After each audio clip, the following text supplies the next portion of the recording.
Here's problem number 2 from the other section that I signed as review, or I suggested as review. And I'm actually going to skip B. I'll tell you why when we get to it. I should have just had you skip B. So if you've already done it and it was confusing, then that's why, because I think we should skip it. So for part A, though, it says, evaluate the Riemann sum with 4 subintervals using the right endpoint method. Now, it's a little hard to draw on the computer, and I was too lazy to break out the magic pen. But these are remember, the thing to do is draw at least, even if you're not drawing a picture of the function, although here it's not too hard to draw the function, draw the interval, just a picture of a line, a segment, and then just carefully delineate where the endpoints of the subintervals are. If n equals 4, they're going to be 0.51, 1.52. Now, if you were using the midpoint method, then we would actually be evaluating at the quarter, 3/4, 1 1/4, 1 3/4. We're not. We're using the right endpoint method, so it's 0.5, 1, 1.5, and 2.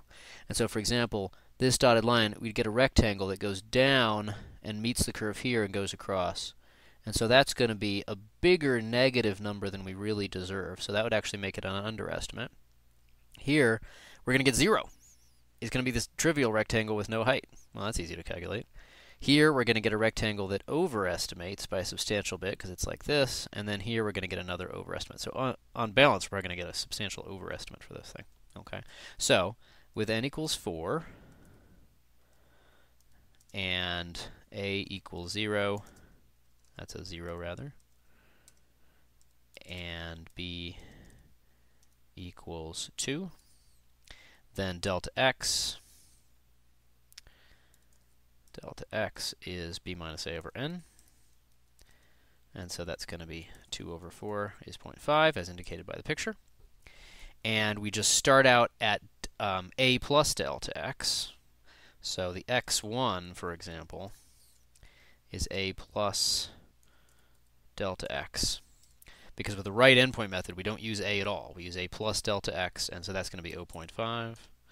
x2 is a plus 2 delta x equals 1. And similarly, x3 is going to be 1.5. x4 is going to be 2. Now, if we were doing the kind of problem that I'm skipping for now, where we have like n equals 100 and we have to use the calculator and do all kinds of things with summations, then that's me sipping hot chocolate, by the way. Then we'd have to do a lot more with these kinds of formulas. But I'm skipping them for now because I really want to de-emphasize that. I don't think it's incredibly necessary. So what we're going to do is we're going to have that the area, I say area, it's really a net signed area, that's going to be approximately, I guess I want to emphasize that, so let's put a little approximate symbol, approximately equal to that delta x times f of x1 plus f of x2 plus f of x3 plus f of x4. That's where we need summations and a little bit more technology if we had a lot of stuff. So that's just going to be 0.5 or 1/2 times, and now we're going to put in our function. And this is the big mistake people tend to make, is they do all this bookkeeping and then they never put in the function. And that means you're always going to be integrating y equals x. And that's not that interesting to do over and over again. So it's x squared minus x is our function. And so we're going to take 0.5, and we're going to take that minus its square. So that squared minus itself, rather. So we're going to take 1/4 minus 1/2. And let me copy that so I can be lazy. And then 1 minus 1, which we already knew was going to turn out to be 0. F of x2 was clearly 0 from the graph that we had. And then 3/2 squared minus 3/2. And then 2 squared minus 2. Okay. Equals 1/2, and we just have to clean it up. So 1/4 minus 1/2 is minus 1/4. The 0 is just 0. This we need a common denominator. That's 9/4 minus 6/4, which is 3/4. And then plus 2, which is 8/4. Just kidding. 8/4. And so that all amounts to 11 minus 1 10/4 over 2 is 5/4. Okay. So now the hard way, this is an approximation, and we expect it to be an overestimate. The hard way to get it better would be to do this for a general n, not just 4. Set up something with summations and take the limit. That's what I am skipping. It might be heretical, but I'm skipping it this year. Because it's really just much too theoretical, and it's just something that we never do once we have the fundamental theorem of calculus. So I'm going to skip B. Instead, with C, we can't really check the answer to B because we didn't get it, but we can at least check to see we get something smaller than 5/4. The fundamental theorem says that this integral from 0 to 2 of x squared minus x dx, and you do need the parentheses, by the way, to make it correct, is going to be the antiderivative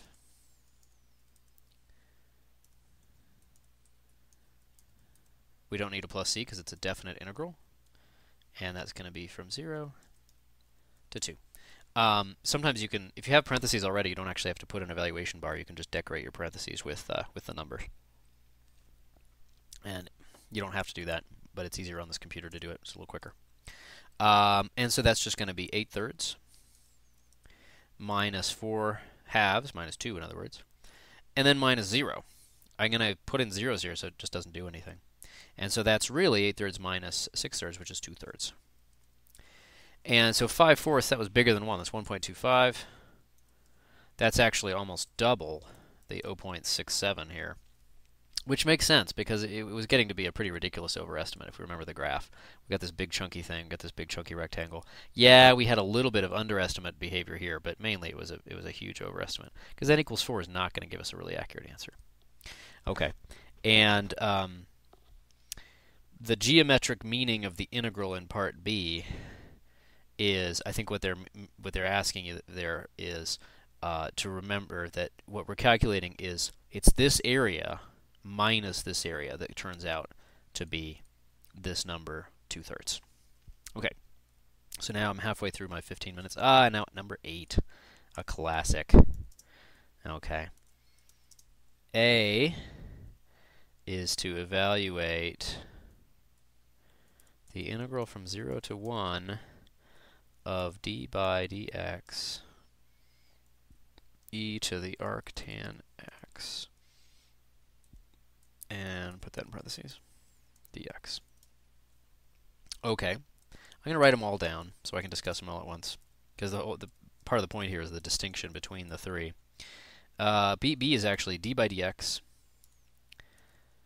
the derivative of integral from 0 to 1 of e to the arctan x dx, and C is again a derivative on the outside, integral from 0 to 1 0 to x, there we go, I knew it was in there somewhere, arctan t dt. Okay, so 2 of these are the fundamental theorem of calculus in their 2 forms, and 1 is a very important kind of red herring. Let's look at the first one. That's the integral of a derivative. Okay, and the main thing with FTC problems like this kinds of formal FTC problems, is not to try to actually find an antiderivative. You can't find the antiderivative of e to the arctan x. It's probably an impossible integral, although I'm not 100% sure, but it's not something we know how to do. We've never seen a function whose derivative is e to the anti-arctan x. This one, you could actually take the derivative of this function and then try to take the integral of it. But what would you be wanting to do for the fundamental theorem? You'd want to take an antiderivative. Well, look, there it is. That's the thing whose derivative is d by dx. So the main thing is the integral and the derivative in the right way cancel each other out. The integral of the derivative of a function, let's write it out. The integral, the definite integral with constant limits of the derivative of some function, no matter how weird or complicated that function is, that's the integral of a rate of change. It's just the overall net change. Just take that function and don't do any calculus with it. You've gone down one rung of the ladder and then gone back up. You haven't done any ladder climbing at all, no calculus. Just evaluate the function. And so in this case, that's just e to the arctan 1 minus e to the arctan 0. Now remember, arctan is just another notation for inverse tan, which we often use preferentially. And you do actually have to know something about the inverse tangent function. That's the arctan 1 is the mystery angle whose tangent is 1, or whose slope is 1. That's pi over 4, because we always use radians. So it's e to the minus pi over 4 minus the mystery angle, e to the mystery angle whose slope is 0, and so that's the angle 0. And so that is e to the pi over 4 minus 1. It's a weird number. It's actually a very beautiful number. A little unexpected, perhaps, but not hard to get, really. And didn't involve actually any calculus. So, what about the second one? Is that also FTC? It certainly looks like it. Derivative of an integral. But this is the tricky one. It's a definite integral, and the limits are numbers. This is the area under this funky curve e to the arctan x from 0 to 1. That's a number. Even though this x seems to make it something I could differentiate with respect to x, it's very, very important that an x inside a definite integral is a dummy variable. It's a temporary variable. You want to think of it as analogous to, like the index here in this previous problem. It sweeps along from left to right, kind of gathering information about the function, and then stops and is discarded. Another analogy I like to make is it's like the innings in a baseball game.